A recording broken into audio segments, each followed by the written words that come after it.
Vandaag is het 2 februari en vandaag heb ik aan de lijn de ridder in de ereorde van de Gele Ster, in de voetsporen van Jurgen Rijman, Ronald Snijders, Clarence Breveld, Kenny B. Heb ik nu Patrick Teffe Tevreden aan de telefoon. Gefeliciteerd, vandaag ben je gedecoreerd. Dankjewel, dankjewel, dankjewel. En hoe voelt dat? Heerlijk, ik voel me, ja, dat zal ik niet zeggen, maar ja, dit is als dank wat je allemaal hebt gedaan al die jaren, de Surinaamse muziek. Dus dan, ik voel me geëerd.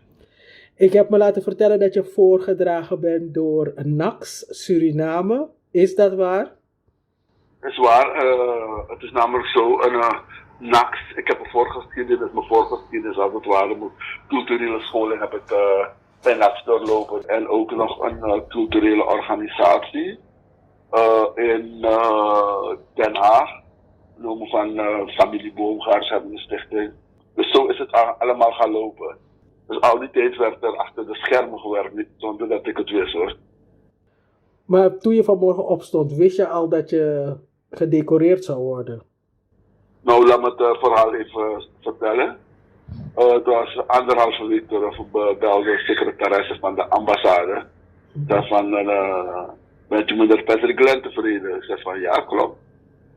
Zeg ik ben van de Surinaamse ambassade. Bent u op 2 februari vrij in verband met een onderscheiding? Ik zeg van onderscheiding, dus ik nam het nog niet zo nauw. Maar toen, dus vroeg af als ik mijn e-mailadres kan doorgeven, heb ik een e-mailadres, toen is er gemaild naar mij en toen zag ik het van de president van de Republiek Suriname. Nodig me uit voor namens de ambassadeur. Heeft me uitgenodigd namens de president. Dus dan daar begon ik de serieusheid te voelen van dit is echt, het gaat gebeuren. Mm-hmm. Dus zo is het allemaal gegaan. En ik voelde me echt happy. Dat van oké, dit is hem.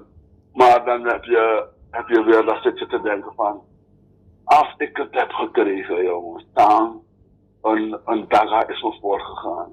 Heeft nog niet een wil Willem, dus daar zit ik al die mensen te denken. Daar heb ik in het slotwoord, daar heb ik ook bepaalde namen genoemd. En de collega's die me voor zijn gegaan.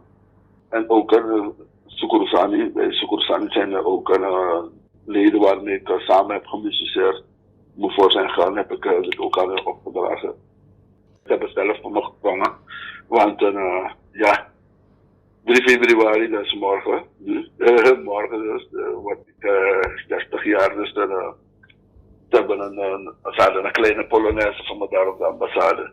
Alvast gefeliciteerd voor morgen. Bigiari. Dankjewel, Bigiari. En een mooi Orujari Ikisi. En het is best wel een mijlpaal. Wat een mooie timing, ja. Echt wat een timing. Ja. Ik zeg, zoveel jaren heb je muziek gemaakt en Sukrusani, ja, dat is een stapel. Dat is echt een band die de geschiedenis ingaat van de Surinaamse cultuur. Sowieso. Jullie zijn niet meer bij elkaar, maar Anefu Sukrusani en Tagalom weer galom. Maar Grantani. Dan Grantani is daar. Die lopen.